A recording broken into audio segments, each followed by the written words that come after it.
Bienvenidos a la segunda jornada psicoeducativa de este año 2024.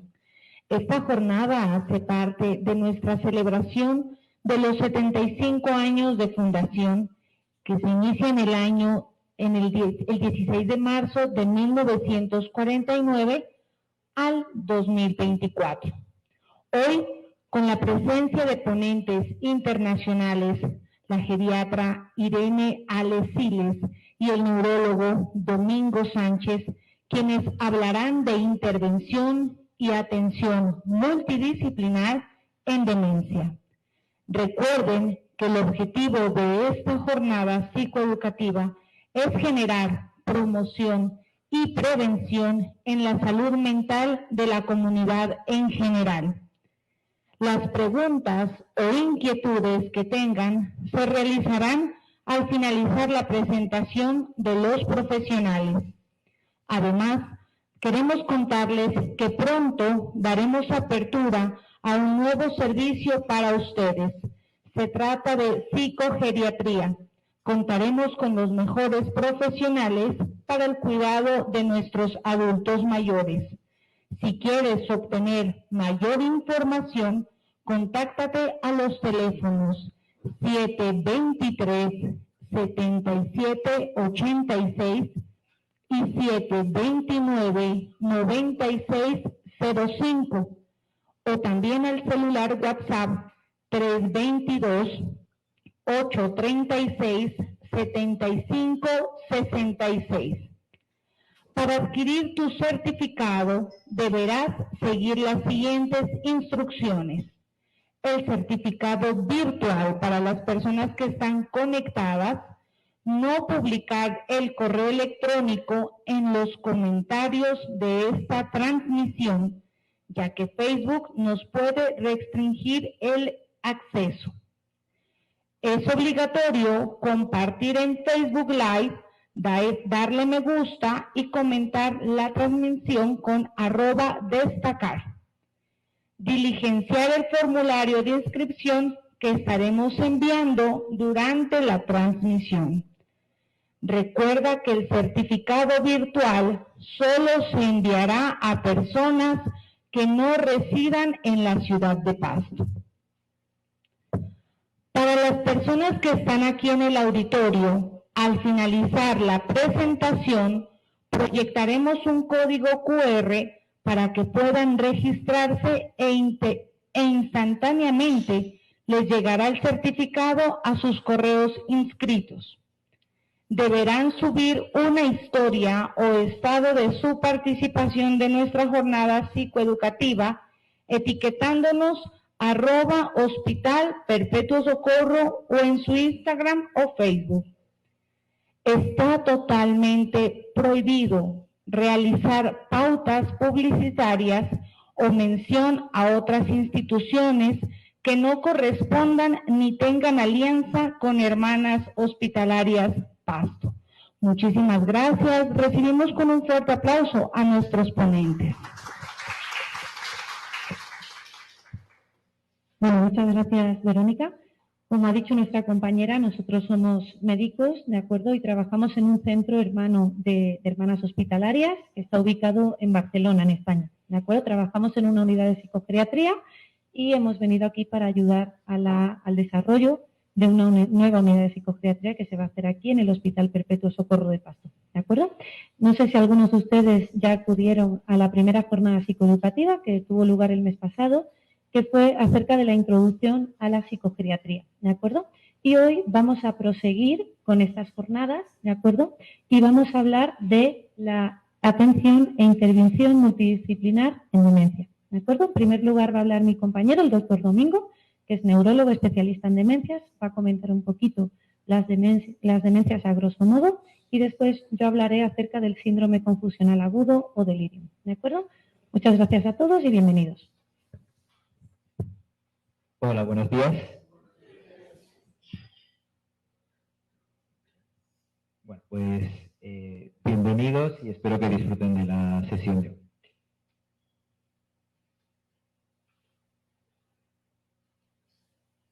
Bueno, vamos a empezar hablando de lo que es una demencia. Una demencia no es cualquier deterioro cognitivo. Un deterioro cognitivo leve no es demencia.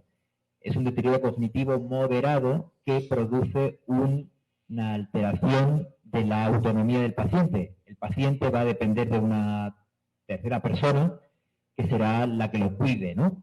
Por tanto, tenemos que tener en cuenta que hay dos elementos clave en la definición. Una alteración cognitiva, que no es leve, es moderada, y una alteración funcional de la autonomía. Y esas son las dos piezas clave, pero también suele haber en la mayoría de pacientes con demencia alteraciones conductuales más leves, más moderadas, más graves. Y en general podemos decir que casi todos los pacientes que van a venir a esta nueva unidad de psicogeriatría, sobre todo los que están hospitalizados, van a estar afectados por alteraciones conductuales, por eso van a ingresar. Por eso los psiquiatras juegan un papel muy importante en el manejo de estas alteraciones conductuales de la demencia. De ahí la necesidad de un hospital como tal, o una unidad como tal en Pasto. También hay otras alteraciones en las demencias, como pueden ser, por ejemplo, las alteraciones de la cantidad de movimiento. La enfermedad de Parkinson, que sabéis que hace que los pacientes piensen, hablen, se muevan más lentamente, estén más rígidos, también pueden dar demencia, pueden desarrollar demencia al cabo del tiempo. Y hay otro tipo de demencias, como la atrofia multisistémica o el propio Parkinson, que pueden producir síntomas que nada tienen que ver con lo cognitivo, ni con el movimiento, ni con lo conductual, sino con lo vegetativo, es decir, con las funciones más primordiales del cuerpo, como es el ritmo cardíaco, la tensión arterial, el ritmo deposicional, y pueden cursar con estreñimiento o con mareo. Es el caso, como digo, de la atrofia multisistémica o del Parkinson. Son, por tanto, un grupo de enfermedades muy variables que producen síntomas también muy...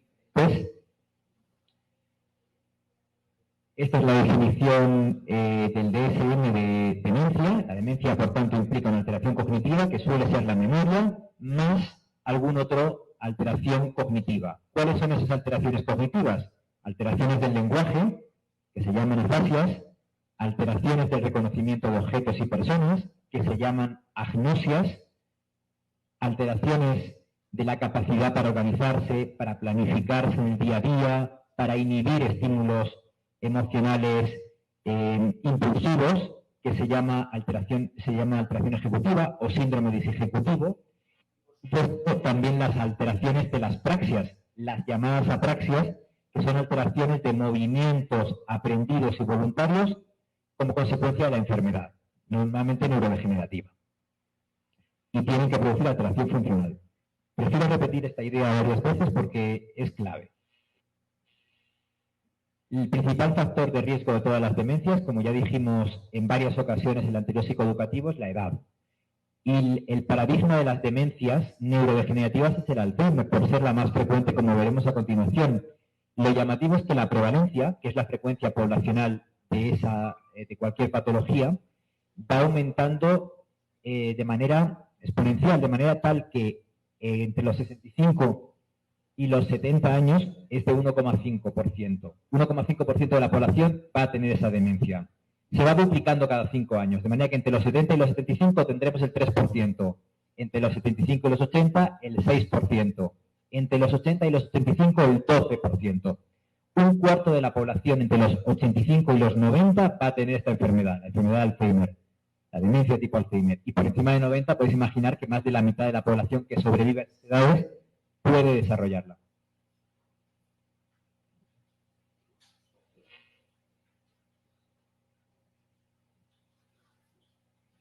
Bien. Este mapa me parece interesante porque aterriza los datos que he comentado a la realidad colombiana y latinoamericana. Aquí tenemos un mapa mundial, no sé si se ven los continentes, y se ve que en Europa actualmente, como población especialmente envejecida que es, siempre se ha dicho que la demencia, el principal factor de riesgo es la edad. Y en los países más desarrollados la gente suele tener mayor longevidad. Por tanto, es una enfermedad que durante las últimas décadas se ha considerado especialmente prevalente en los países de Europa y en Norteamérica. Pero vemos, no sé si veis que 3 círculos para cada continente. El central hace referencia al número de pacientes actuales. En Europa van a aumentar los pacientes en un 80%, vamos a pasar de 11 millones a 19 en 2050. Pero fijaos que en América, y concretamente a expensas de América Latina, la proporción se va a triplicar, es decir, el ritmo de crecimiento de las demencias en América Latina va a ser bastante mayor que, por ejemplo, Europa, y va a estar junto a Asia, que también es una población con mucha fertilidad, pero también con cada vez mayor longevidad, va a ser el baluarte del crecimiento de las demencias. Por tanto, es un problema que nos va a afectar, nos afecta ya y mucho, y nos va a afectar cada vez más en Colombia y en Latinoamérica. Aquí también, en esta imagen de la derecha, vuestra derecha, observamos la prevalencia, la frecuencia de Alzheimer en Latinoamérica y vemos que, como comentaba, es una enfermedad que se da en países con mayor longevidad o con generar un ritmo, una actividad socioeconómica mayor, ¿no? El país con mayor incidencia, con mayor prevalencia es Uruguay, pero vemos que los países del Cono Sur le siguen de cerca y Colombia cada vez va creciendo más, está al nivel de Brasil en cuanto a la frecuencia poblacional de Alzheimer y creciendo.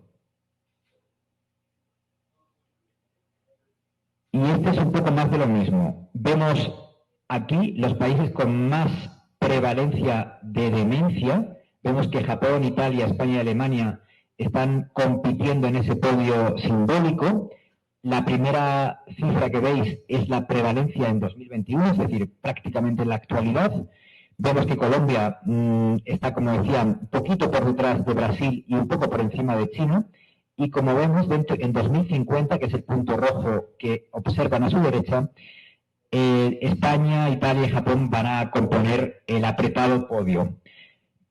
Pero de nuevo pasa lo mismo. Colombia triplicará su prevalencia, pasando de 9,1 pacientes por 1.000 habitantes a 25,9. Los países europeos, por ejemplo, España la va a duplicar.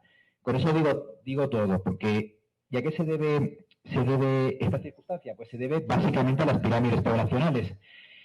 1970, hace 55 años, paradigma de pirámide poblacional de país en vías de desarrollo con gran natalidad. Como vemos, los niños pequeños son más abundantes que los niños mayores, que los adolescentes, etc. Una pirámide prácticamente perfecta. Hace 24 años, principio del siglo XXI, la pirámide sigue manteniendo en líneas generales la misma forma en Colombia, pero, como veis, va adquiriendo forma de estupa, una especie de cono como una cúpula de un templo budista. En este caso, es así porque cada vez van naciendo menos niños y porque cada vez se va aumentando la esperanza de vida, que en Colombia ya os avanzo que es la misma que puede ver en cualquier país desarrollado de Europa. 2020, o sea, prácticamente en la actualidad, la pirámide se está invirtiendo. Vemos que actualmente hay más gente entre los 20 y los 35 años que niños que nacen ahora. Y esta es la tendencia que se ve desde hace décadas en Europa.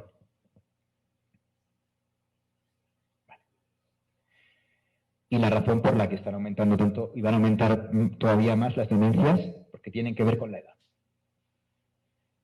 Este informe, el SADE Colombia, hace una foto de la situación de las demencias en nuestro país. Y llama la atención sobre varios hechos. Un 20%, 1 de cada 5 pacientes con demencia son viudos. Un 11,4% no tienen hijos, con lo que esto supone de la falta de cuidador en la familia. Muchas veces tienen que contratar un cuidador formal en el mercado laboral o tienen que, o el Estado o las instituciones benéficas tienen que hacerse cargo. Un 10% no cotizaban a fondo de pensiones, con lo que esto significa también la atención sanitaria. Y además, esta condición, la condición de demencia, es muy comórbida, es decir, se da con otras enfermedades como son los infartos cerebrales. 1 de cada 4 pacientes con demencia ha tenido un infarto cerebral, un ictus. Problemas psiquiátricos, un 20%, 1 de cada 5. Por eso ingresarán algunos en esta unidad que vamos a crear. Y otras muchas enfermedades como las cardiovasculares, la diabetes, la tensión. Muy importante también, aquí se habla de que hay un 18% que no usaban lentes y deberían. Son muy importantes, son gente que por no tener recursos o por haber sido dejados un poco de la mano, no han tenido este servicio, esta graduación, lo cual supone un impedimento importante de su calidad de vida. Lo mismo pasa con los audífonos, etc. Bueno, el deterioro cognitivo se divide en 3 fases. La fase final hemos dicho que se llama demencia. El deterioro cognitivo es tan grande que ya produce un deterioro funcional, una alteración de la autonomía. Pero antes hay 2 fases. Las quejas subjetivas de memoria o el declinar cognitivo subjetivo, que es lo mismo, en la cual solo el paciente nota que tiene los síntomas, pero cuando va al médico, el neurólogo, el neuropsicólogo, con las pruebas que ahora vamos a ver, no consiguen determinarlo. Le dicen, bueno, quédese tranquilo, en principio parece que no hay nada. Pero esta puede ser la primera fase, la antesala de lo que se llama deterioro cognitivo leve, que es la fase en la cual el paciente ya tiene unos síntomas más claros, sigue siendo independiente, no necesita un cuidador, falla en su trabajo, falla en su día a día, falla en casa, y nosotros los médicos o los psicólogos somos capaces de determinarlo con pruebas de cribaje neuropsicológico. Y finalmente, cuando el deterioro cognitivo avanza, el paciente va a dejar de ser autónomo y ya estamos en la fase de demencia.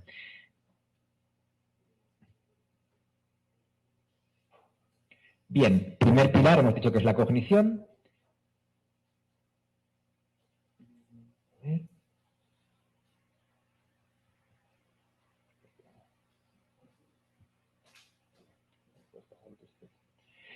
Y la cognición tiene una base cerebral. De manera un poco simplista y didáctica vamos a decir que hay unos lóbulos en el cerebro, el lóbulo de delante, el lóbulo frontal, en el cual, de manera un poco simplista, podemos decir que asientan las funciones de planificación, de coordinación, de control, de ejecución de conductas y donde surgen las vías motoras que llevan la fuerza al cuerpo. Cuando se altera el lóbulo frontal, se produce lo que antes hemos llamado síndrome disejecutivo, se altera la capacidad de planificar. Cuando se altera el lóbulo parietal, que está marcado en amarillo y que está justo detrás, se altera el procesamiento de la información sensorial, de la que proviene de los órganos de los sentidos, fundamentalmente del tacto y del resto. El lóbulo occipital, el que tenemos justo detrás, procesa la información visual. El lóbulo temporal tiene que ver mucho con el lenguaje. Cuando se altera puede dar lo que llaman afasia, incapacidad para emitir lenguaje o comprender. Y la memoria, fundamentalmente la memoria. Bien. Tened en cuenta esta foto porque más tarde vamos a volver a hablar de estas funciones. ¿Cómo se diagnostica una demencia? Pues con test neuropsicológicos. De esa manera se diagnostica objetivándola. Y hay varios test. Los test más sencillos, los llamados test de cribaje o de screening, que básicamente hacen preguntas sobre orientación, memoria, capacidad de copiar dibujos, capacidad de repetir, lenguaje, etc. Y con unas preguntas sencillas en pocos minutos podemos tener una foto del momento de cómo se encuentra el paciente en cada una de esas funciones cognitivas a las que hacíamos alusión previamente. Este es un test característico, el Mini-Mental. Hay más. El MoCA, por ejemplo, que este es más para las demencias subcorticales. O testes muy cortos que miden específicamente la memoria, como es el test de los 7 minutos o el test MIS. Son test de cribaje. En pocos minutos nos hacemos una idea de lo que el paciente tiene. No es la idea más fiable, es un test rápido, puede haber errores. Para evitar esos errores tenemos otro tipo de test, que son los test largos, las baterías. Son baterías de test neuropsicológicos que específicamente cada uno de esos test mide solo una función cognitiva. La memoria, uno, otro se encarga de medir las capacidades ejecutivas, otro las náuseas, otro las praxias, o varios de ellos miden cada una de estas funciones. Son test que pueden durar entre media hora y varias horas, en las que el paciente se le explora completamente todas las funciones cognitivas y sus funciones. De manera tal que finalmente, en una consulta, podemos ser conscientes de cómo se comporta el cerebro a nivel cognitivo en cada uno de estos test. Por ejemplo, Si veis aquí, esta sería la puntuación máxima esperable en la población y esta será la puntuación mínima. Y estos puntos en negrita hacen referencia a cómo ha rendido el paciente en cada uno de estos test. Como veis, hay una cantidad enorme de test para peinar todo el cerebro a nivel cognitivo. Y vemos que, por ejemplo, en estos test que son de atención, el paciente está en un nivel promedio, no está alterado. Pero, por ejemplo, en este test que es de lenguaje, el Boston Test, el paciente rinde mucho peor. Tiene una alteración específica del lenguaje, no de la atención, sí del lenguaje. Pero fijaos aquí, en el recuerdo diferido, en una prueba de memoria, el paciente tiene un rendimiento nefasto, muy, muy malo. Pues podemos decir que el paciente falla un tipo específico de memoria, tiene alteración del lenguaje, aunque algo menos que de la memoria, y otras funciones como la atención están preservadas. Y esto nos permite llegar al diagnóstico como posteriormente comentaremos. Cada una de las enfermedades neurodegenerativas y no neurodegenerativas, cada una de las enfermedades que producen demencia, por ejemplo, la demencia tipo Alzheimer, la demencia por cuerpos de Lewy, la demencia vascular, que es la que se produce por infartos, la demencia frontotemporal, que muchas veces cursa con alteraciones conductuales y síndrome disejecutivo, tienen un patrón diferente de alteración de estas funciones cognitivas, de manera tal que unas empiezan primero con la memoria y después empieza el lenguaje y después empieza la conducta, otras empiezan primero con la conducta, luego sigue el lenguaje y la memoria, otras empiezan primero con alucinaciones y con alteraciones del reconocimiento y luego sigue la memoria. El patrón es diferente según cada uno de este tipo de enfermedades. Por tanto, el grado de afectación en estos test, qué dominio se afecta primero y cuál después, nos va a indicar si es más probable que sea una demencia tipo Alzheimer o vascular, etcétera. Bien, hemos hablado de la primera pata, que es del trípode, que es la cognición. Tiene que haber una alteración cognitiva para que haya demencia, pero también tiene que haber una alteración funcional de las actividades del día a día, de la rutina. El paciente tiene que dejar de ser autónomo, pasar a ser dependiente. ¿Cómo medimos ese grado de dependencia? Pues lo hacemos en relación a lo que llamamos actividades de la vida diaria. Estas actividades se dividen en al menos 3. Las actividades avanzadas podemos decir que son las aficiones, los hobbies, lo que hacemos en nuestro tiempo libre y que implica una cierta hiperespecialización. Por ejemplo, venir aquí a ver esta charla sería una actividad avanzada. Las actividades instrumentales son las que realizamos a diario en casa para todas las actividades domésticas, en el trabajo. Se suelen aprender durante el aprendizaje formal, en la escuela, en la niñez, a veces en la adolescencia o a veces en la formación profesional. Pues puede ser, por ejemplo, manejar un ordenador, un móvil, por ejemplo, encender un microondas, hacer una receta de cocina. Todas esas son funciones instrumentales. Los utilizamos como instrumento para vivir mejor, vamos a decirlo así. Las actividades básicas son todavía más primordiales, se suelen aprender antes y tienen que ver mucho con la dignidad del ser humano, como es vestirse, tener una buena higiene, alimentarse, etc. Bien, cada una de esas funciones se ven afectadas en las demencias. Lo que primero se afecta, como os podéis imaginar, perdón, sí, anterior sí, son las actividades avanzadas. Una persona que tenga un deterioro cognitivo leve puede venir aquí quizá, pero a lo mejor no se va a enterar de la charla completamente y por eso va a dejar de venir, va a dejar de realizar sus actividades favoritas y se va a ir quizá progresivamente encerrando en su domicilio. Progresivamente esa persona también dejará de hacer funciones del día a día, dejará de saber cocinar, se alterarán las instrumentales y en fases finales de la demencia, en demencia moderada avanzada, es cuando se alteran, por ejemplo, la continencia de esfínteres, puede haber defecación, puede haber, el paciente se puede orinar, etc. Bien, pues también hay test para medir cada una de estas funciones, las avanzadas, las instrumentales, las básicas. Para las instrumentales hay uno que se llama Lawton y Brody, que vamos a pasar aquí, pues que mide la capacidad para usar el teléfono, hacer compras, la preparación de la comida, el cuidado en casa, el lavado de la ropa, el uso de medios de transporte, si sabe o no preparar su medicación, temas económicos, etc. Y finalmente, en base al grado de deterioro en cada una de estas situaciones podemos dar un puntaje que nos determina si el paciente en esas actividades instrumentales es dependiente ligeramente, moderadamente, severamente o totalmente.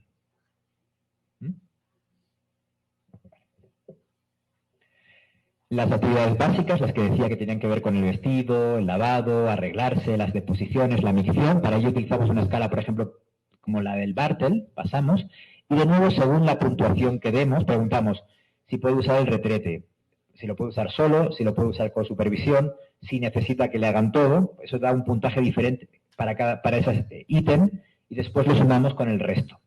Bien, ¿seguimos? ¿Seguimos? Vale. Un momento. Para atrás, sí.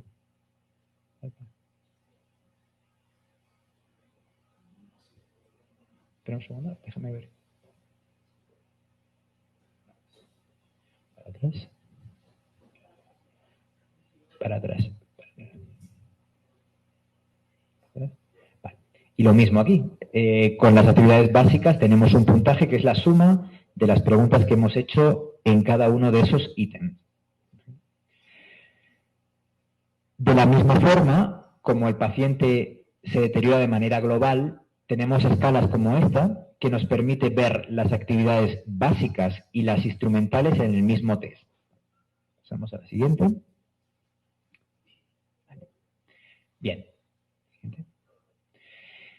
Finalmente, cuando tenemos una escala que nos mide el grado de deterioro cognitivo del paciente y el grado de deterioro en las actividades, podemos graduar de manera definitiva una demencia, por ejemplo, el Alzheimer. Y lo hacemos con esta escala que se llama CDR, en la que por una parte se combinan ítems puramente cognitivos como la memoria, la orientación, el razonamiento y solución de problemas, que es la función ejecutiva, con otras actividades como las domésticas, las aficiones o el cuidado personal, que son funciones de la vida diaria. En base a eso decimos, el paciente tiene un CDR 1, eso significa una demencia leve, o tiene un CDR 0,5, esto significa una fase previa, un deterioro cognitivo leve. Las alteraciones de la conducta, como digo, no son condición sine qua non en las demencias, pero se dan muy frecuentemente. Y hay todo tipo de alteraciones conductuales, delirios, alucinaciones, agitación, depresión, ansiedad, apatía, desinhibición, irritabilidad, insomnio, trastornos alimentarios que no quieran comer o que coman de manera compulsiva, y conductas motoras aberrantes, significa que se mueven de manera inadecuada y constante por la casa, no paran de moverse, no se quedan quietos. Y eso se puede medir con una escala muy útil que se llama NPI.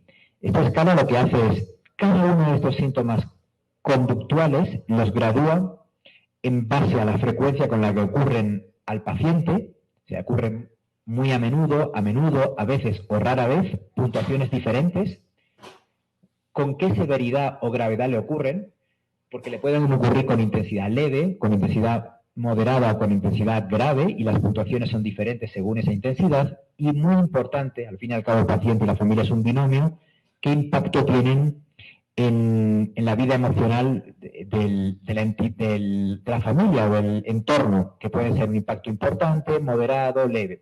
Bien, con eso y con estos 12 ítems, podemos hacernos una idea numérica de la cantidad de impacto conductual que tiene el paciente. Tiene 70 puntos, le ponemos una medicación y mejora a 40 puntos. Bueno, la medicación está yendo bien. Tiene un impacto en una consulta, por ejemplo, de 15 puntos, en la siguiente visita a los 6 meses tiene 30. Cuidado que el paciente está empeorando a nivel conductual. Hay que hacer algo, ya sea con medicamentos o sin medicamentos, pero algo que impacte positivamente en las conductas del paciente. ¿Cuál es el diagnóstico de las demencias? Pues hacer una prueba neuropsicológica, como he comentado, y saber interpretarla, pero también hacer una anamnesis, es decir, preguntarle al paciente desde cuándo tiene la demencia, si la tiene desde cuándo tiene deterioro cognitivo, por qué dominio ha empezado, si ha empezado por la memoria, si ha empezado primero por una alteración de conducta y luego ha evolucionado a fallos de memoria. También si ha sido brusca, que es lo típico de las enfermedades vasculares, si ha sido en pocos minutos o horas, que muchas veces Eso se puede deber a un fármaco que hayamos puesto o a un síndrome confusional. Si se ha producido en muchos meses o pocos años, que es lo típico de las enfermedades neurodegenerativas, es muy importante preguntar todo este tipo de detalles. Y también, por supuesto, hacer una neuroimagen, una prueba o una foto de imagen, una foto al cerebro, ya sea un escáner o una resonancia. Esto nos va a permitir ver en qué zona del cerebro hay una atrofia. Si es en la zona de delante, el lóbulo frontal, principalmente, si es en el lóbulo temporal y parietal, que es lo más característico del Alzheimer, nos va a permitir complementar la información que teníamos con las pruebas neuropsicológicas. Y también, y esto es muy importante, haremos una analítica para ver cómo están los glóbulos rojos, cómo están las vitaminas, por ejemplo, las vitaminas del grupo B, como el ácido fólico, la vitamina B12, cómo están las hormonas, por ejemplo, las hormonas tiroideas y la paratiroidea, cómo están los iones, el sodio y el potasio, etc. ¿Y por qué? Pues porque estas alteraciones, las alteraciones de estas hormonas, de estas vitaminas, de estos iones, pueden producir cuadros clínicos que se superponen, que son idénticos, son muy, muy parecidos a las demencias. Y bastaría con suplementar la vitamina que le falte, la hormona que es deficitaria, el ion que no tenga mediante una alimentación, una medicación, para subsanar el problema. Serían, por tanto, demencias reversibles. Esto es el mejor de los escenarios. Como es lo que se puede tratar mejor, es lo primero que tenemos que descartar. Si vemos que todo está bien a nivel analítico, a nivel de la analítica de sangre, bueno, nos quedamos más tranquilos, entre comillas. Vamos a empezar a pensar que tenemos un escenario diferente, de una demencia no reversible, y tendremos que hacer un estudio un poquito más pormenorizado con neuroimagen. Estas son las preguntas que comentaba que había que hacer la historia bien. Vamos a pasar a la siguiente, que es preguntar por cuánto tiempo lleva con los síntomas y por qué síntomas empiezan. Y estas son las causas que tenemos que descartar antes de empezar con el estudio de neurodegeneración. Hay que pensar que hay otras causas, muchas de ellas tratables. Por ejemplo, las enfermedades psiquiátricas como el trastorno depresivo, el déficit de atención, la ansiedad, se parecen bastante o se pueden confundir con el comienzo de las enfermedades neurodegenerativas. Tenemos que hacer un estudio psiquiátrico, por eso los psiquiatras son una pieza clave en los departamentos de psicogeriatría. Pero también, por ejemplo, problemas del sueño. La gente que tiene ronquidos muy frecuentes, que le falta el aire durante el sueño, durante el día, que duermen muy mal, por tanto, durante el día están más dormidos, su rendimiento cognitivo es peor, están más lentos. Estos pacientes también se pueden confundir con un comienzo de deterioro cognitivo, con un comienzo de demencia, porque también presentan deterioro cognitivo, lo que comentaba de las hormonas, etc. No voy a entrar en esta lista.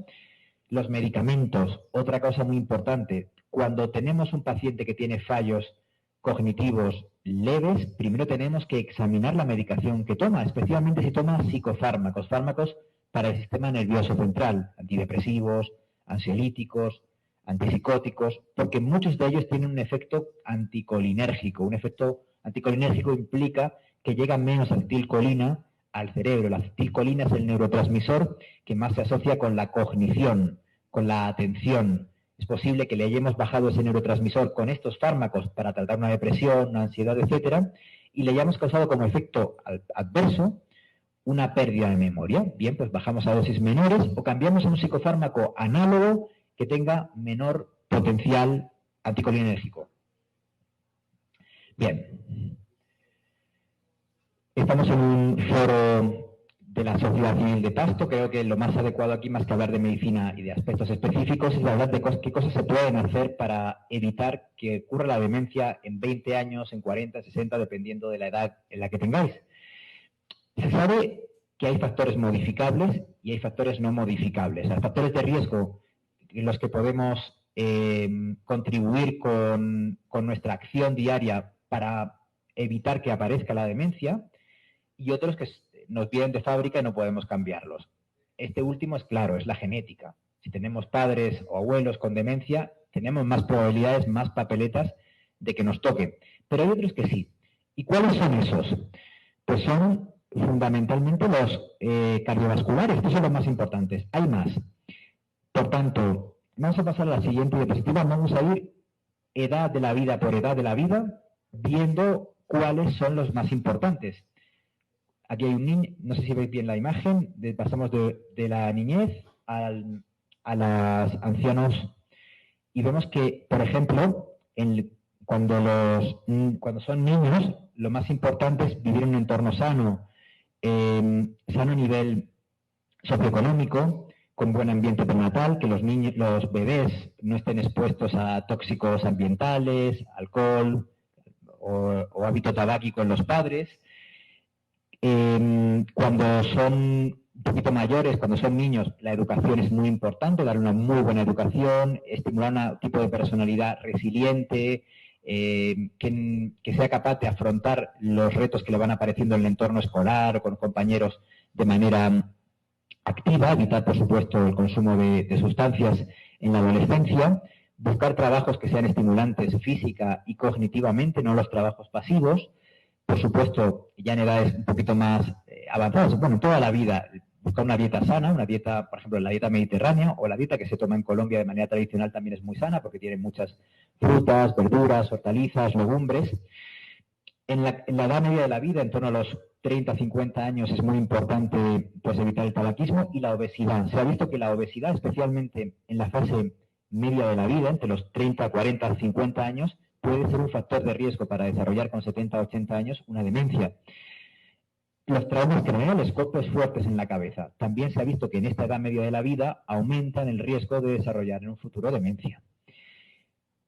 Cuando superamos los 50 años, aparecen con frecuencia las enfermedades de riesgo cerebrovascular, la hipertensión, la diabetes, el colesterol. Es fundamental tenerlos bien controlados. Que no aparezcan, y si aparecen, que las cifras de colesterol, las cifras de azúcar, las cifras de tensión arterial estén controladas.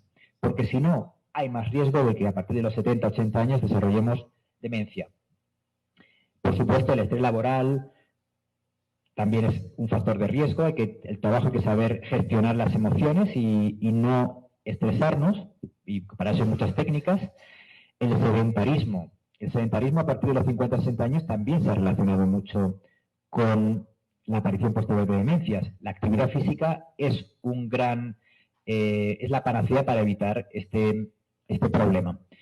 Y por supuesto, cuando ya llegamos a partir de los 70 años, que es la edad en la que típicamente aparece la demencia, evitar todas aquellas privaciones de los órganos de los sentidos, como la vista, la persona que no ve bien porque no se ha graduado bien, no se ha puesto unas buenas lentes, el tema de la audición, la hipoacusia, la gente que no oye bien porque no se ha graduado bien, no tiene un buen audífono, se va a encerrar en su mundo, va a querer interactuar menos, y el aislamiento y el déficit de interacción social también conduce, facilita que aparezcan antes las manifestaciones de la demencia.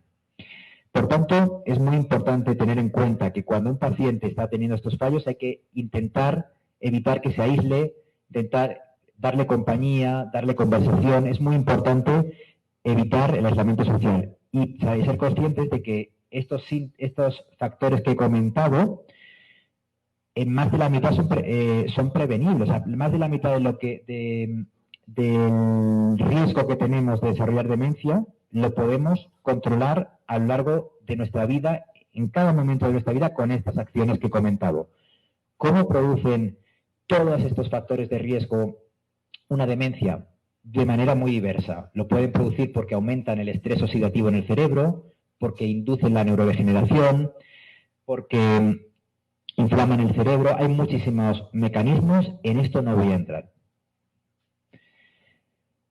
A nivel hospitalario, en una unidad como la que vamos a crear, se pueden hacer muchas cosas para evitar que se desarrolle el deterioro cognitivo y el deterioro funcional que caracteriza las demencias. Por ejemplo, cuando entre el paciente en nuestro hospital, lo primero que podemos hacer es un tamizaje de entrada, un screening de entrada, para descartar depresión, incontinencia, problemas en la piel, déficits sensoriales, etcétera, que puedan desembocar en una dependencia.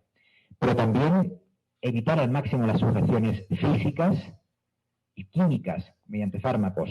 Es decir, dar eso como última medida porque estas sujeciones y estos fármacos que damos para controlar la conducta muchas veces agravan también la cognición. Hubo una charla psicoeducativa hace un mes en la que hablamos de todo tipo de terapias no farmacológicas que las familiares pueden hacer con sus allegados, con los pacientes con demencia en casa, para disminuir el riesgo de que aparezcan los problemas conductuales.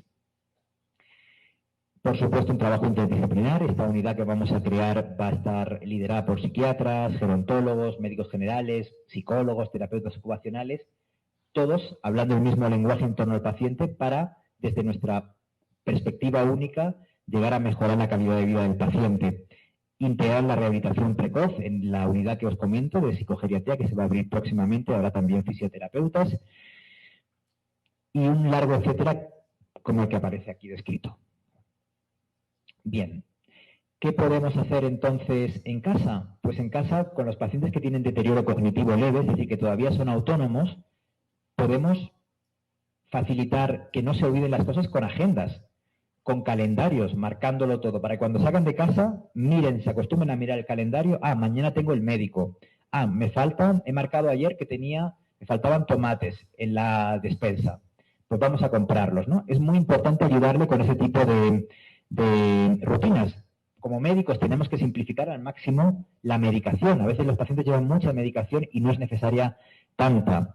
Cuando los pacientes van empeorando, cuando ya avanza la demencia, pues hay que vigilar mucho el riesgo de caída, ver el entorno en el que se mueven para evitar los obstáculos que puedan facilitar su caída. Debemos decir al paciente que no conduzca, que no maneje y evitar todos los riesgos domésticos. Cuando ya la demencia está muy avanzada, es muy importante que le demos de comer de una manera tal que aseguremos que no se broncoaspire, que no se atragante. Bien, hemos hablado del tratamiento no farmacológico en la anterior jornada psicoeducativa. Vamos a hablar ahora del tratamiento farmacológico, 2 pinceladas y dejo paso a mi compañera. El tratamiento con fármacos para la demencia no la cura, es un tratamiento paliativo, trata los síntomas. Si con un fármaco podemos mejorar un poco la cognición, con un fármaco podremos mejorar un poco la conducta, podremos mejorar un poco la depresión. Y eso hará que la calidad de vida aumente. Pero globalmente y finalmente vamos a llegar al mismo estadio final, la fase final de la demencia. Eso es inexorable. Bien. Hay fármacos antipsicóticos cuando hay síntomas conductuales. Estos son los que se utilizan más en demencia. Son parecidos a los que se utilizan más en jóvenes, pero con dosis ligeramente diferentes. Estos son los medicamentos que se utilizan para la memoria, la ribastiximina, el donepezilo, la galantamina y en fases un poquito más avanzadas la memantina. Pasamos. Estos son los antidepresivos que se utilizan a dosis ligeramente diferentes que las que se utilizan en jóvenes. Y los que se utilizan para dormir, por ejemplo. Bien, yo doy paso a mi compañera insistiendo en las pinceladas que dimos también la semana pasada, o sea, el mes pasado, en la formación psicoeducativa. El apoyo y la formación del cuidador es fundamental. El cuidador tiene que saber cuidarse a sí mismo para poder dar la mejor atención a su allegado y adecuar el entorno físico, la casa en la que se mueve el paciente, a las necesidades físicas y cognitivas del paciente, es una de las mejores cosas que podemos hacer por nuestros allegados con demencia. Bien, ahora doy paso a la doctora Ales, que va a hablar del síndrome confusional del delirium, una circunstancia muy frecuente en la demencia y a la cual los familiares deben estar muy concienciados, porque sabiéndolo diagnosticar o sospechar y llevándolo al médico, se pueden prevenir muchos efectos adversos, muchas consecuencias negativas. Muchas gracias. Bueno, pues yo, como ha dicho el compañero, voy a hablar del síndrome confusional agudo o delirium, ¿de acuerdo? Entonces, es un síndrome, es un conjunto de síntomas que aparecen en muchos pacientes, ¿de acuerdo?, que tienen un deterioro cognitivo ya diagnosticado, una demencia, o puede aparecer también, lo podemos ver en pacientes que no tienen deterioro cognitivo diagnosticado, pero que ya empezamos a ver que tiene algún fallito, ya la familia ve que hay algún deterioro, ¿de acuerdo? Y en algunas circunstancias que normalmente coinciden con un ingreso hospitalario, con una infección de algún tipo, una caída, fractura, ahora veremos qué cosas la pueden causar, ¿de acuerdo? Y entonces se produce este síndrome, ¿de acuerdo? Está caracterizado sobre todo por una alteración fluctuante. ¿de acuerdo? Dentro del mismo día puede haber variabilidad en los síntomas del paciente. Hay momentos en los que está pues más centrado, está más orientado y normalmente al final del día, en horario vespertino, empeora. ¿De acuerdo? Entonces, fluctúa el nivel de conciencia. Aparte aparece de forma brusca. Como ha dicho mi compañero, la mayoría de deterioros cognitivos o de demencias tienen una evolución progresiva, van poco a poco evolucionando, ¿de acuerdo? Si vemos que en un contexto de estabilidad de pronto hay un cambio brusco, ¿de acuerdo? Tenemos que empezar nosotros como cuidadores a sospechar que algo está pasando, ¿de acuerdo? El paciente está inatento, tiene un pensamiento desorganizado, ¿de acuerdo? Y puede tener algunas otras alteraciones cognitivas que ahora comentaremos, ¿de acuerdo? ¿Cuánto dura el síndrome confusional o delirium? Pues es variable. En algunos pacientes dura unas horas, en algunos puede llegar a meses. Normalmente dura una semana, ¿de acuerdo? Y lo más importante, como estaba comentando antes, es que siempre está producido por una causa orgánica. ¿De acuerdo? Siempre hay algo detrás que es lo que lo está produciendo. Entonces, si yo como familiar o como cuidador estoy viendo que mi paciente, mi padre, mi madre o quien sea, está cambiando de forma brusca y fluctúa, tengo que empezar a pensar que hay algo más detrás que le está produciendo esto. ¿De acuerdo? Como hemos comentado antes, el paciente tiene dificultad para centrarse, para mantener la atención. ¿De acuerdo? Le estamos hablando de algo y de pronto se dispersa, está pendiente de otra cosa, se pone a hablar de otro tema completamente diferente. Hay cambios en las funciones cognitivas. Si mi familiar ayer sabía qué día era, dónde estaba y demás, y hoy no sabe ni el año en el que estamos, sospechemos que algo está pasando. Nadie se demencia de un día para otro, de forma brusca, a no ser que tenga un ictus o un evento cerebrovascular agudo y algunas otras causas que son menos frecuentes. Esto, el delirio, es muy frecuente, ¿de acuerdo? Se presenta en un corto periodo de tiempo y, como hemos dicho, fluctúa durante el día y, como estamos comentando, siempre hay una causa orgánica, algo está pasando detrás, que es lo que lo provoca. ¿De acuerdo? Bueno, aparece con bastante frecuencia en pacientes de edad avanzada porque, como estamos diciendo, aparece más en pacientes con deterioro cognitivo y la edad es un factor de riesgo para hacer un deterioro cognitivo, una demencia, y también aparece en pacientes hospitalizados. Ahora lo veremos en la epidemiología, ¿de acuerdo? ¿Por qué es más frecuente? Porque aparte de la edad, estos pacientes suelen tener una baja reserva cognitiva. Como vemos, a medida que avanza la edad, uno tiene menores capacidades cognitivas y menores capacidades funcionales. Si yo tengo mayor dependencia de algunas actividades básicas, como ha comentado el compañero, como es la continencia urinaria, si tengo incontinencia y tengo que llevar pañal, voy a tener más frecuentemente infecciones de orina y esto va a ser un factor de riesgo para que haga un delirio, ¿de acuerdo?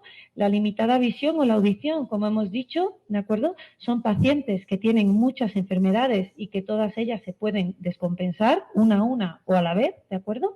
Y también son pacientes que consumen muchísimos medicamentos precisamente por tener varias enfermedades y algunos de ellos han consumido en el pasado o consumen alcohol en el presente, ¿de acuerdo? En cuanto a la epidemiología, como estamos comentando, esto no es solo de pacientes adultos mayores, también es en el total de los pacientes. Conforme aumenta la complejidad, la gravedad del ingreso hospitalario, más probabilidad hay de que se desarrolle un delirio, ¿de acuerdo? En el caso de los pacientes ingresados en unidades de cuidados intensivos o paliativos, puede aparecer delirium en un 75% de los pacientes, incluso pacientes jóvenes, En los pacientes quirúrgicos un 50% y en los pacientes médicos en un 25%. Es un síndrome muy infradiagnosticado, ¿de acuerdo? A veces pasa desapercibido porque hay diferentes variables clínicas que ahora comentaremos. Y es importante diagnosticarlo, tratarlo y sobre todo prevenirlo porque es un síndrome que, muy importante, se puede prevenir y ustedes como cuidadores van a poder marcar la diferencia en este sentido, ¿de acuerdo? Porque aumenta la mortalidad, aumenta el gasto hospitalario, ¿de acuerdo? Y aumenta la complejidad del paciente. ¿Vale? Como estamos comentando, es una enfermedad que es potencialmente tratable y sobre todo prevenible. Tiene una alta prevalencia, como hemos dicho, afecta más a hombres que a mujeres, sobre todo en edad avanzada. Tiene una importancia económica y social. También si por ejemplo mi familiar está muy alterado, no lo puedo dejar solo en casa o tengo que pedir vacaciones o dejar de trabajar o tengo que contratar a alguien más, ¿no? Y bueno, entre las causas están pues factores estresores, por ejemplo, cambios de domicilio, pacientes que, por ejemplo, pues están en casa de un hijo una semana, la siguiente cambian al otro domicilio de hijo o se van, por ejemplo, a pasar vacaciones a alguna casa conocida o algún hotel y ahí pueden presentar un síndrome confusional agudo. Cambios o modificaciones vitales importantes. Si fallece, por ejemplo, alguien cercano o hay, pues, por ejemplo, un divorcio en algún hijo, esto puede provocar que el paciente haga un delirium de privación sensorial, las gafas, las lentes, perdón, los audífonos, como hemos comentado antes. Si el paciente está hospitalizado, si va a sufrir una hospitalización, aunque sea por una patología leve, va a tener riesgo de hacer delirium, ¿vale? Descompensación de enfermedades crónicas o de patologías agudas, infecciones ya sean urinarias, respiratorias y cambios en el tratamiento. Como ha comentado mi compañero antes, tanto en una demencia ya establecida como en un deterioro cognitivo leve que a lo mejor no ha podido ser diagnosticado todavía, le podemos poner un tratamiento que le siente mal y pueda hacer que se confunda. ¿De acuerdo? Vale, paso a la siguiente. El dolor. El dolor es un síntoma muy infradiagnosticado en el adulto mayor. Damos por hecho que porque es mayor y ya está con una edad avanzada, pues es normal que tenga dolor. Pues no, el dolor no es normal y el dolor es tratable y no es ético tener a un paciente con dolor sin tratamiento. ¿Vale? Puedes tener, por tener una edad avanzada, más probabilidad de tener dolor, pero hay que tratarlo. Y los pacientes que tienen una edad avanzada y algunos deterioros cognitivos, ¿de acuerdo? No te dicen claramente tengo dolor, ¿vale? Nosotros lo vamos a ver manifestado por un cambio en el comportamiento, quizás por un síndrome confusional, ¿vale? La deshidratación. Ya comentamos en la anterior jornada también que los pacientes adultos no tienen la sensación de sed, no te van a pedir un vaso de agua. Somos nosotros como cuidadores quienes se los tenemos que ofrecer y el hecho de que el paciente esté deshidratado puede favorecer que haga un delirio, ¿de acuerdo? Pacientes diabéticos donde la glucemia está descontrolada, retención de líquidos.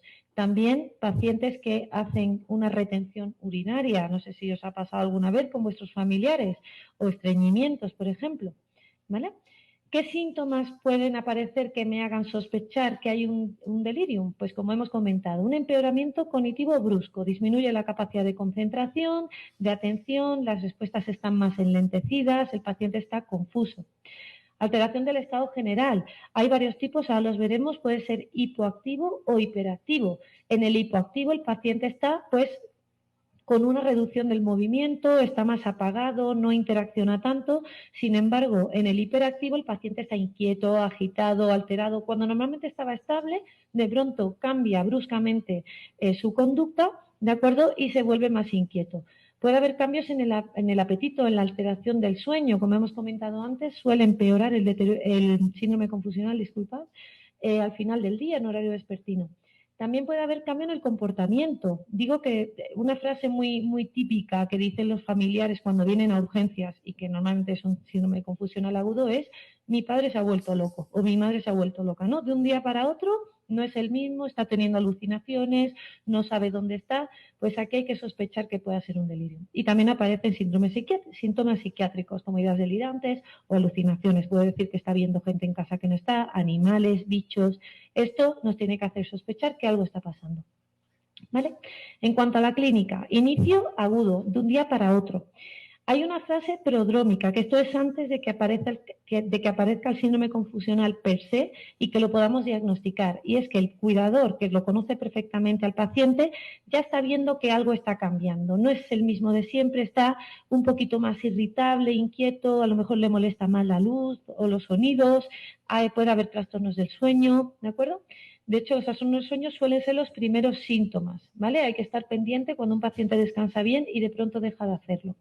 Alteraciones de la conciencia, uno está más despierto o lo veo que tengo que chillarle, ¿no? Para que se despierte. Disminución de la atención, trastornos del pensamiento, ideas extrañas. De pronto te dice que acaba de venir de Marte y te quedas diciendo, bueno, ¿qué está pasando, no? Vale, paso a la siguiente. Trastornos en el lenguaje de una persona que tiene un habla normal, de pronto cambia bruscamente y está más enlentecido o puede ser, en el caso del hiperactivo, más verborreico, ¿no? Que hable más rápido y con muchas palabras, que le cueste encontrar las palabras. ¿vale? Esto aparece también en la demencia, evidentemente, pero estamos hablando de un cambio brusco, de una persona que no tiene estos síntomas, los presente de un día para otro. Se altera la memoria, la orientación, ¿vale? Alteraciones sexoperceptivas, psicomotoras y fluctúan. Esto es lo más importante. No es constante. Vemos que hay momentos del día en el que sabe quién soy, sabe dónde está, sabe que soy su hija y demás, y por la noche se cree que soy su madre, que he venido a hacer aquí y demás, ¿vale? Tipos de síndrome confusional agudo y delirium, como hemos comentado antes, está el hiperactivo, el hipoactivo y el mixto. El hiperactivo es el que causa más carga al cuidador, porque el paciente está inquieto, intranquilo, puede estar agresivo, no para de hablar y puede haber complicaciones. Un paciente que no para de moverse más puede tener caídas, fracturas y la cosa ya se complica muchísimo. El hipoactivo pasa más desapercibido, como estamos comentando, el paciente está más enlentecido, puede incluso pensar que está deprimido, ¿vale? Hay que estar pendiente de que puede ser un síndrome confusional agudo hipoactivo. Y también está la variante mixta, que es el hipoactivo y el hiperactivo mezclados en el mismo día. Imaginaros la carga mental que puede ser para un cuidador tener un paciente pues, con cualquiera de estas variables, ¿no? Como hemos dicho antes, lo más importante del síndrome confusional agudo delirium es que es prevenible. Yo puedo prevenir que aparezca, puedo poner todo de mi parte. Evidentemente, si tiene una neumonía, pues yo puedo poner muchas cosas de mi parte, pero puede ser que lo desarrolle, ¿no? Es importante, coincide con muchos consejos que ha dado mi compañero acerca del manejo del paciente, ¿de acuerdo? Hay que conversar con el paciente, hablar con él, reorientarlo, decirle continuamente dónde está, qué día es, en qué hora estamos. Esto, fomentar el acompañamiento familiar. Un paciente que está teniendo riesgo de hacer un síndrome confusional agudo, si está solo y no está acompañado, lo puede sufrir con mayor proporción. ¿De acuerdo? Asegurar la hidratación diaria, lo que hemos dicho antes, evitar el estreñimiento. Nosotros como cuidadores tenemos que asegurar que haya deposiciones mínimo. Lo ideal sería cada día, pero mínimo cada 48 horas. Y tratar precozmente las infecciones y el dolor. Si veo que mi padre, cada vez que apoya el pie derecho, pone una cara de dolor, tengo que sospechar que a lo mejor algo está pasándole en ese tobillo. O, por ejemplo, si yo soy quien le cambia los pañales y normalmente huele el pis de una manera y un día huele muy fuerte, tengo que empezar a sospechar que puede haber una infección de orina. Lo llevo al médico y que le hagan una tirada de orina para ver si tiene una infección, ¿vale? Poner elementos que les sean conocidos en su mesita de noche, fotos familiares, hacer un entorno conocido. Esto también vale para los pacientes que se hospitalizan por algún motivo, ¿de acuerdo? Pues hacerle la habitación del hospital un poquito más agradable o parecida a donde ellos viven, ¿de acuerdo? Promover el autocuidado, ¿vale? Asegurar que el paciente, dentro de sus posibilidades, haga todo lo que pueda. Si lo dejo parado y se lo hago yo todo, voy a fomentar que cada vez sea más dependiente. También estimularlo a que haga actividades que le gusten. Escuchar música, leer un libro, escuchar la radio.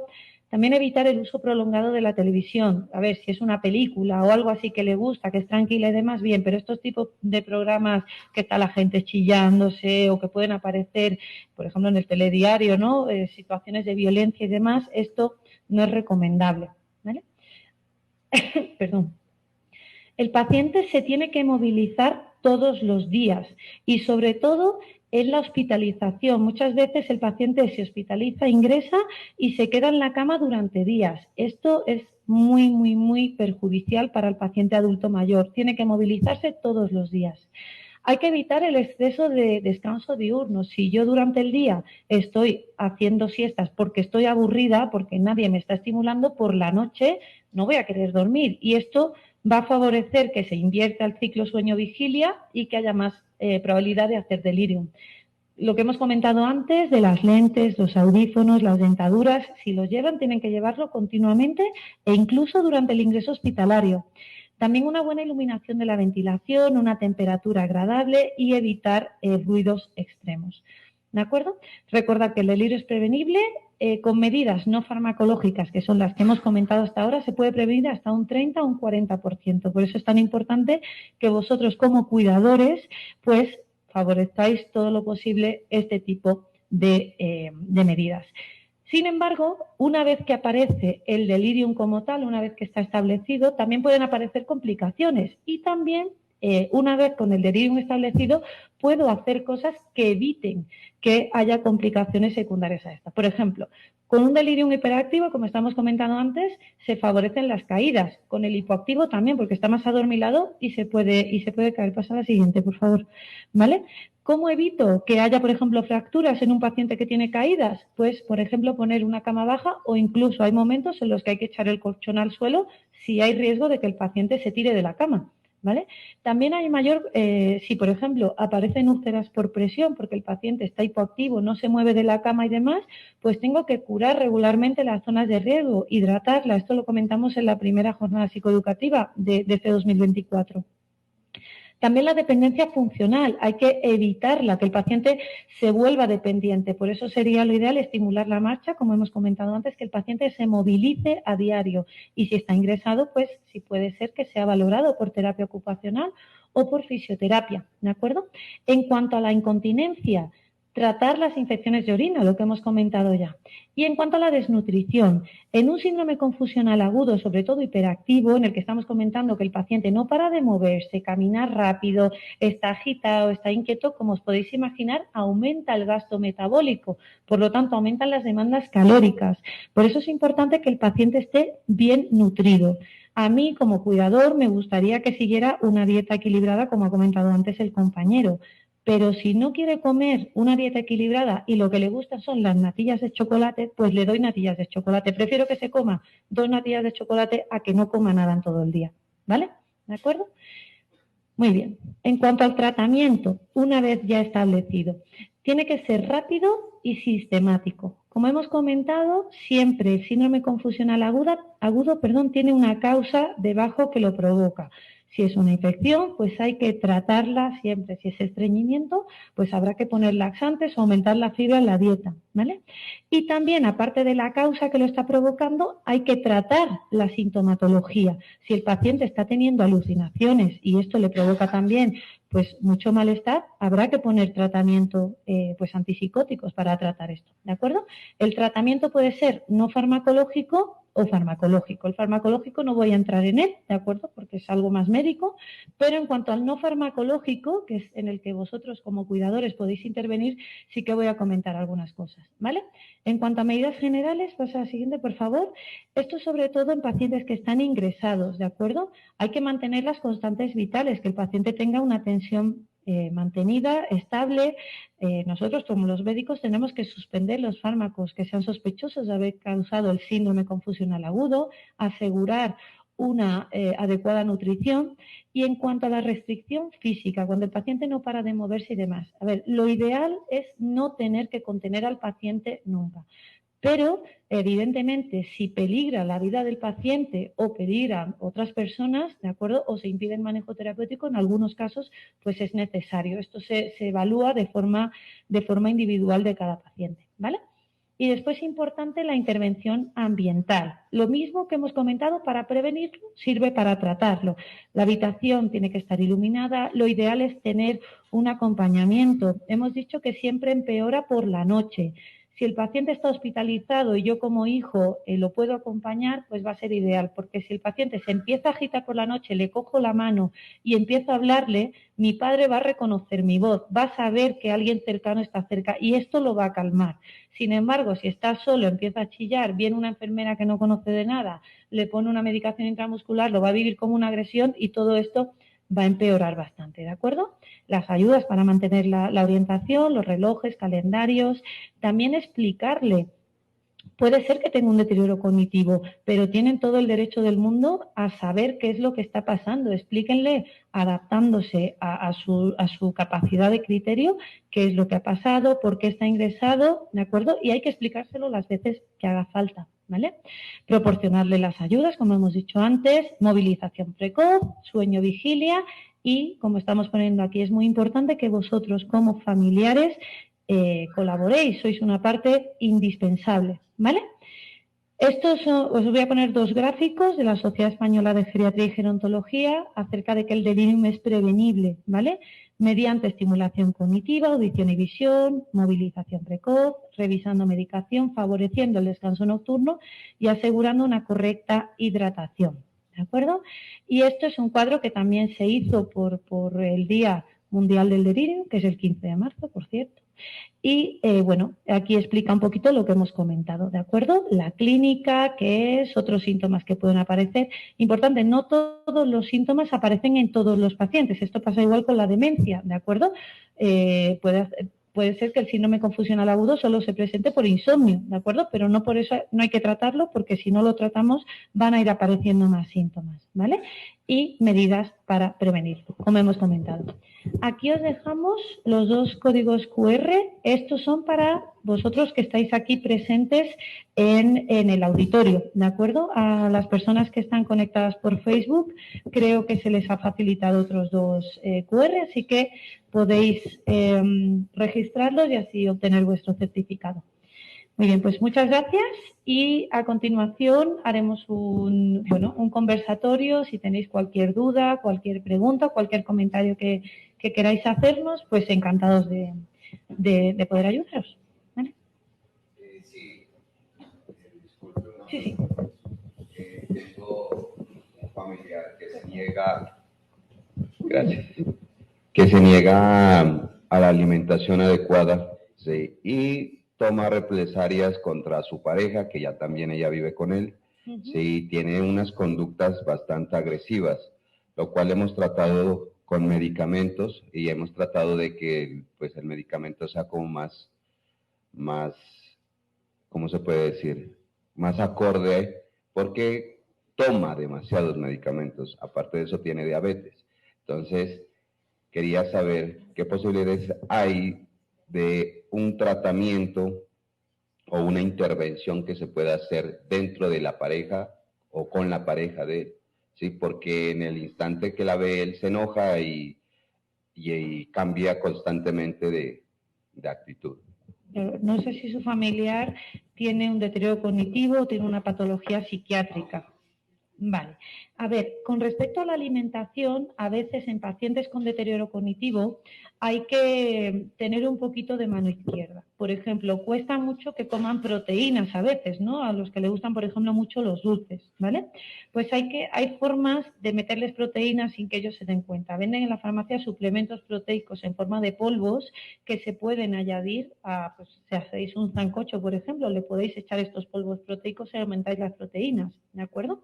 O, por ejemplo, con un huevo. Hacéis, por ejemplo, pues me fijo en el sancocho, que es así lo más típico de aquí, ¿no? De esta región. Podéis hervir un huevo y triturarlo o echárselo mientras se está haciendo y se diluye y no se nota tanto, no se va a comer un huevo como tal, pero sí lo estoy diluyendo en el sancocho y aumento la ingesta de proteínas de esta manera, ¿de acuerdo? ¿Vale? ¿Otra pregunta?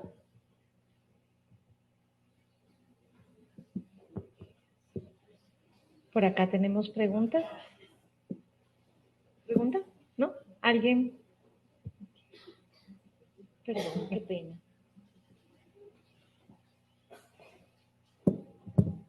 Gracias, buenos días. Mi madre tiene 75 años. En este momento, pues yo la llevé a una cita con neurología y sí me mandaron a hacerle unas terapias, sobre todo de juegos mentales, ¿no? Ella tiene episodios de que hay momentos, ella se recuerda a tiempo pasado, pero no en tiempo presente. Es decir, yo le digo, mami, ahora toca calentar el café, por decir algo así. Y luego yo voy a los 20 minutos, mami, ¿qué pasó? Ay, ¿qué fue que me dijo? Es que esta se me va, ya esta se me olvida.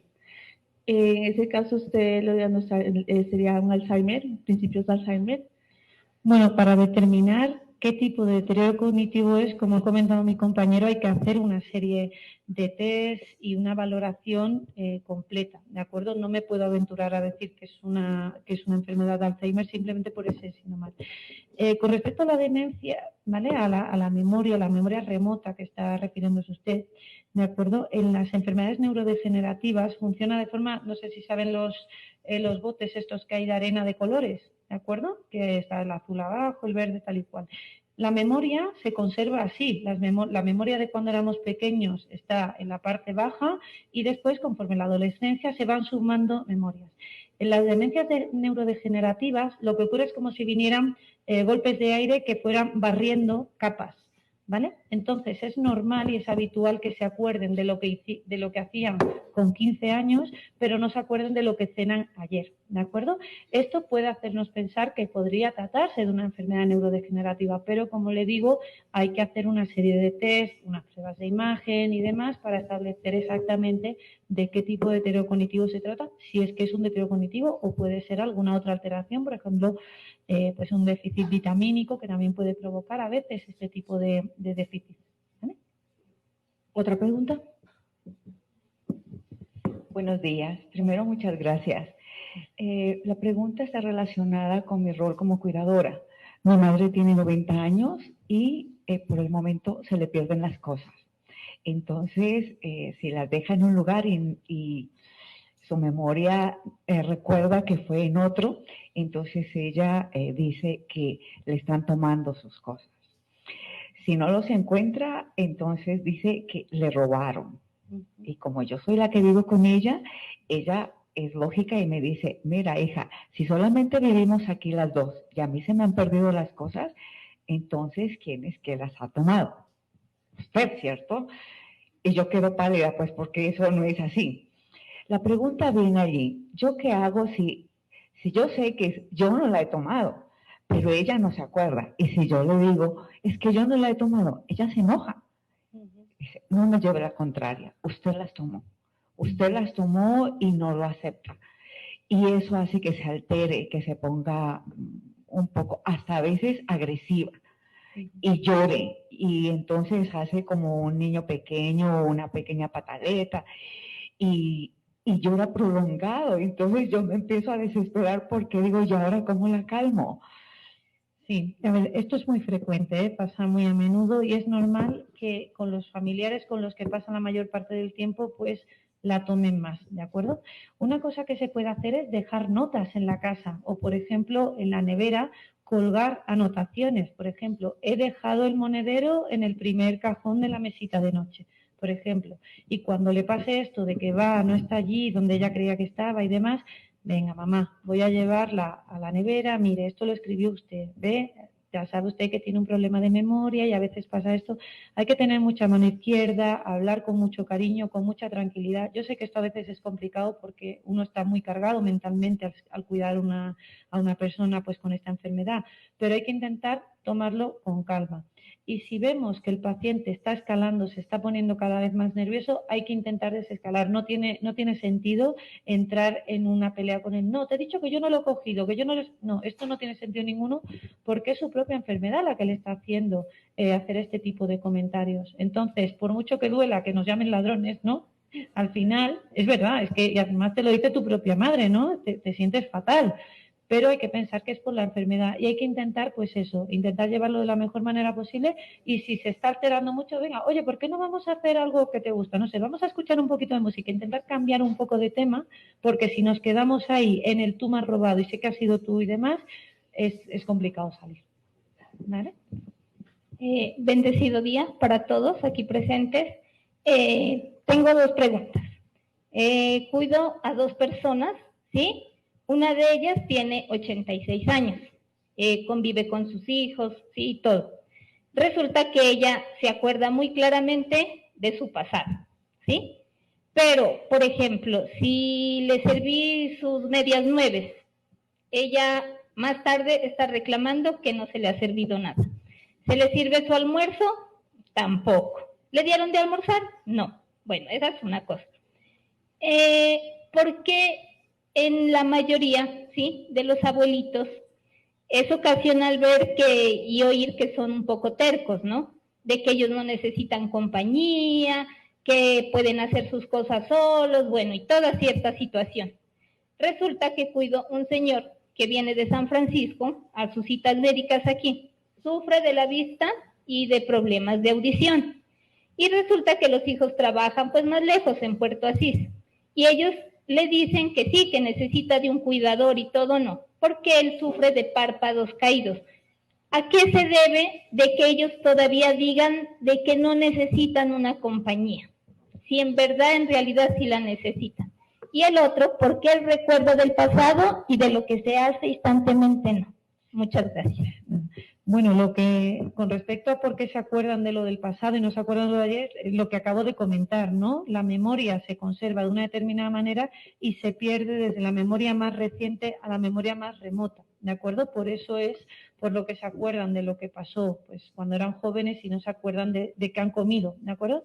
En la primera jornada psicoeducativa dimos algunos consejos al respecto, que hay muchos pacientes que están obsesionados con comer a todas horas, y a comer y a comer. Hay que mantenerlos entretenidos. Si yo estoy todo el día sentado en el sofá sin nada que hacer, lo único que se me ocurre es voy a comer. ¿De acuerdo? Entonces hay que tenerlo entretenido, haciendo actividades y demás para intentar que no estén todo el día pensando en la comida. ¿De acuerdo? Y con respecto a lo que comentabas de por qué dicen que no necesitan ayuda cuando sí, pongámonos en su lugar. Son personas que han sido autónomas toda la vida, como lo estamos siendo nosotros, y cuesta mucho asumir el envejecimiento y asumir que uno es más dependiente, cuesta mucho. Pongámonos en su lugar, a mí me costaría, y evidentemente a ellos también. Y aparte nosotros lo vemos desde una visión en la que nosotros sabemos que hay un deterioro, que algo está yendo mal. Normalmente las personas que inician un deterioro cognitivo no tienen conciencia de tener estos déficits. Realmente ellos creen, están convencidos de que hacen las cosas bien. Entonces, claro, dicen, ¿quién es esta mujer que me está diciendo que me va a hacer las cosas si yo no la necesito? ¿De acuerdo? De todas formas, con respecto a asistirle en las actividades y demás, como hemos comentado varias veces, hay que fomentar que el paciente, dentro de lo que pueda, haga todo por su parte. Que le deje afeitarse, ducharse, si después le tengo que repasar, pues lo repaso, pero no le voy a decir, no, deja que tú no sabes hacerlo, ya te lo hago yo. Eso es completamente contraproducente. Sí, y lo que comentabas de ese paciente que come a todas horas, hay que intentar distraerlo, hay que intentar cansarlo haciendo actividades físicas y hay medicación para eso. No es especialmente eficaz, pero existe. Pero si a pesar de todo no es posible, lo que se puede es darle más veces de comer al día. En vez de 3, pues a lo mejor se pueden dar 5, pero lo más importante es mantener la ingesta calórica constante, por tanto disminuir la cantidad total calórica por ingesta. Buenos días con todos. Gracias, doctores, por estar aquí en esta actividad tan importante. Mi pregunta es un poco particular. Lo que pasa es que yo tengo una arrendataria hace 20 años. Es una señora que ahorita tiene como 84 años. Y ella tiene problemas grandes de agresividad con todos, pero conmigo no. O sea, conmigo ella no entiende, conversa, yo porque a veces ya la abrazo. Bueno, yo tengo unos hijos, ellos la tienen con el psiquiatra, pero el psiquiatra le dice, Albita, es que Albita, entonces el psiquiatra empezó a preguntar, bueno, ¿y quién es Albita? Albita soy yo, y ella siempre con dirección la confianza en mí. Entonces, mi pregunta es, ¿cómo de la mejor manera humana me podría desvincular de este problema? Porque el psiquiatra pues dice que si yo soy la hermana mayor, que quién soy yo, porque siempre me está nombrando, y es súper agresiva con los hijos, con la empleada, porque vive pues, en un lugar, a veces se le siente porque vive en un apartamento, gritar, pero conmigo es súper suavecita, lo que yo le digo no entiende, yo a veces la abrazo, pero realmente acabo de vivir con mi madre, que era Nancy, porque ella sí nunca tuvo, o sea, tenía sus problemas de demencia o de primera etapa, pero era muy suave, muy tranquila, ya se fue, pero entonces yo no sé cómo, pues, desvincularme un poco de esa situación, porque eso, aparte de lo que acabo de vivir con mi madre, me puede hacer sufrir, no sé qué hacer, no sé realmente, doctores, ustedes, qué me podrían enseñar para yo salir como de eso. Muchas gracias. Buenos días, una aclaración. Lo que pasa es que nosotros estamos en el primer piso, en un local comercial, y coincide que, como ella vive en el quinto piso, obviamente los que estamos a la mano es mi esposa, por eso hace que ella siempre esté siempre pensando y diciendo y nombrándola a mi esposa. La aclaración, gracias. No hay una respuesta desde el punto de vista de las demencias específico. es lo que podría pasar en cualquier otra circunstancia de la vida. Pues hay que hacerlo con mucho tacto, con mucha mano izquierda y sobre todo involucrando a más personas. Si tiene personas de su entorno, familiares, aparte de ustedes, hay que pedirle el favor a esos familiares que se involucren más, porque usted llega a un momento en el que está en el límite y va prácticamente a claudicar. Y si usted claudica y de repente deja de atender a esta persona, el cambio en la vida de esa persona va a ser drástico y negativo. La otra opción es vincularla a un centro de día, hospital de día, que aquí vamos a abrir uno próximamente, donde la persona esté estimulada física y cognitivamente y socialice con las personas que también van a asistir a ese taller. Entonces sería lo ideal, hablar con la familia para que durante la mayor parte de la mañana o de la tarde, o en ambas, porque probablemente nosotros ofreceremos también, y hay otros centros en Pasto que ofrecen jornadas prolongadas, puede estar activa y es una forma de descargarle a usted. Lo importante es que usted se cuide. Bueno, vamos a recordar la forma de adquirir nuestro certificado, entonces, para las personas que están de manera virtual. Favor no publicar los correos electrónicos en los comentarios de esta transmisión, ya que Facebook nos puede restringir el acceso. También es obligatorio compartir este Facebook Live, darle me gusta y comentar en la transmisión @destacar. Diligenciar el formato de inscripción que se está enviando en el transcurso de esta transmisión. Y recuerde que el certificado virtual solo se envía a las personas que no residen en San Juan de Pasto. Para los que nos encontramos aquí en el auditorio, ya está proyectado el código QR para que usted pueda registrar y de manera instantánea les llega el certificado a los correos inscritos. Deberá subir una historia o estado de su participación de nuestra jornada psicoeducativa, etiquetarnos @Hospital Perpetuo Socorro en su Instagram o Facebook. Está totalmente prohibido realizar pautas publicitarias o mencionar a otras instituciones que no correspondan ni tengan alianzas con hermanas hospitalarias. Mil gracias. Vamos a continuar con 2 preguntas más y terminamos el encuentro. Buenos días, mi nombre es Mayran Ditistar y tengo una pregunta. ¿Qué probabilidades hay de que exista la demencia en personas de edad temprana? Actualmente vemos que la sociedad está consumada, digámoslo así, en la utilización de los dispositivos móviles, ¿sí? La asociación viene a hacer como en relación a este uso excesivo, ¿no?, de estos dispositivos móviles y la probabilidad de la demencia en las personas de edad temprana. Gracias. Bueno, estudios de ese tipo no los hay porque no hay tiempo, no ha dado tiempo, ¿no? La demencia aparece a edades avanzadas, salvo en los casos genéticos, cuando hay varios genes, se llaman presenilinas y gen precursor del amiloide, que cuando están alterados en una persona hacen que desarrolle la enfermedad joven, con menos de 60 años, a veces incluso con 40 y pico años. Antes, con 20 años, con 30, no es posible. La mayoría de enfermedades que producen demencia lo hacen a partir de los 70 años. Eso es lo más normal. Por tanto, desde que empiezan a desarrollar el hábito o el abuso del móvil hasta que lo puedan desarrollar, han pasado muchos años y no ha dado tiempo a hacer estudios. Por tanto, esa respuesta no la tenemos. Lo que sí parece lógico es asumir que si lo que los móviles producen no es una estimulación cognitiva, sino un entretenimiento fútil, que no conduce a nada y que no es precisamente más que pasar el tiempo sin estimular, es lógico pensar que por esa vía, por la vía de no estimular cognitivamente, a la larga la posibilidad de que se desarrolle una demencia sea mayor en el sentido que pueda aparecer antes. Pero esto es una suposición, una hipótesis, pero no tenemos la respuesta, digamos, científica. Hola a todos. Hola. Bueno, mira, después de un evento traumático, o sea, las razones de demencia son muy frecuentes, ¿cierto? Por ejemplo, cuando una madre pierde a su hijo, o sea, a la larga sí se presentan factores de demencia, ¿verdad?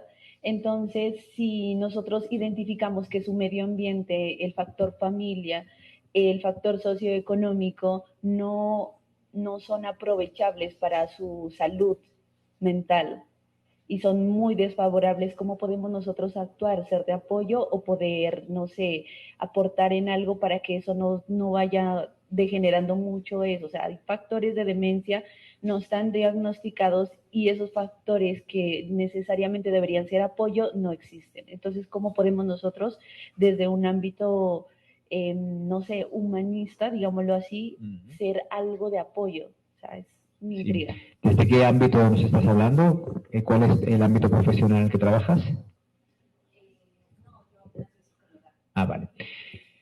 Bien, bueno, primero decir que sí, la depresión se ha visto que puede ser un síntoma precoz de la demencia como parte del proceso neurodegenerativo, a la vez que hay atrofia cerebral y se produce alteración cognitiva, también previamente puede haber una distimia, una alteración del ánimo.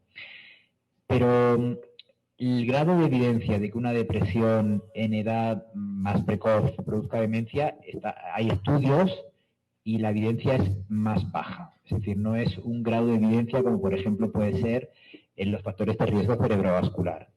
¿Qué quiero decir con esto? Que si esa situación que comentas de un niño que no está en el entorno más favorable, el problema no es pensar en la demencia, esa no es la consecuencia. La consecuencia, si acaso, ocurrirá 60 años después y con un grado de evidencia más leve. Yo creo que lo más importante es la calidad de vida, que el niño sea feliz, y por eso hay que darle todo tipo de apoyo social, y hay programas sociales para pues, si no hay un buen cumplimiento por parte de los padres, pues separarlos, y si no hay recursos, pues darle la educación y el afecto adecuados. Pero es una respuesta que no se puede medicalizar, porque al fin y al cabo tiene que ver con apoyo familiar y apoyo social, y eso no lo dispensan los médicos, ¿no? Yo creo que no sería, el eje no sería pensar en la demencia 60 años después. Creo que la felicidad del niño en ese momento es mucho más importante. Bueno,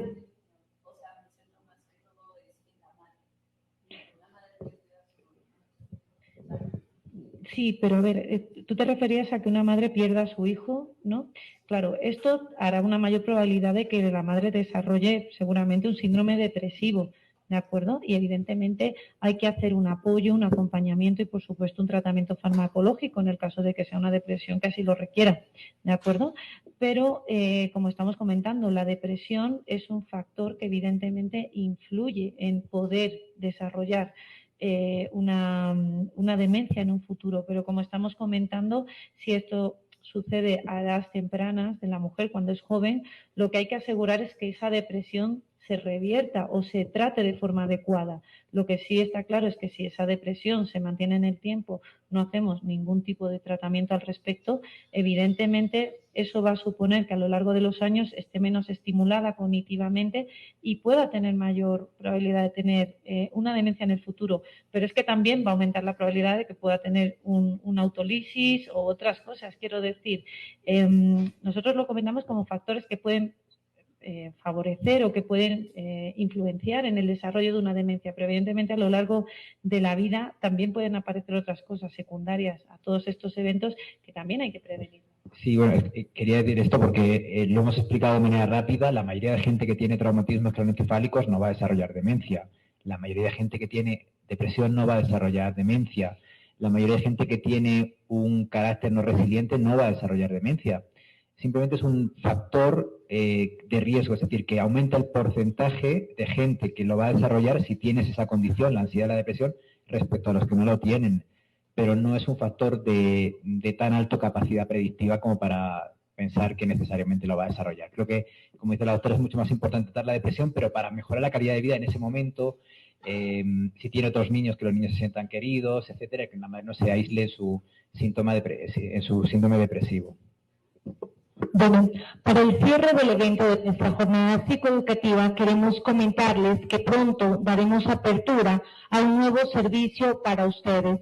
Se trata de la psicogeriatría. Contaremos con los mejores profesionales para el cuidado de nuestros adultos mayores. Si quieren obtener mayor información, por favor contacten a los teléfonos 723-7786 o 729-9605 o también a la línea WhatsApp 322-836-7566. No se olviden seguir nuestras redes sociales que encontrarán como Hospital Mental Perpetuo Socorro. Invitamos a participar de la próxima jornada psicoeducativa del mes de abril, que se trata de las adicciones en redes sociales. Agradecemos a nuestros ponentes Irene, Ale Siles y al neurólogo Domingo Sánchez y por supuesto a todos nuestros asistentes al evento de forma virtual y presencial, así como también a todo el equipo de comunicaciones, sistemas y trabajo social. Muchísimas gracias por su asistencia y los esperamos en nuestra tercera jornada psicoeducativa.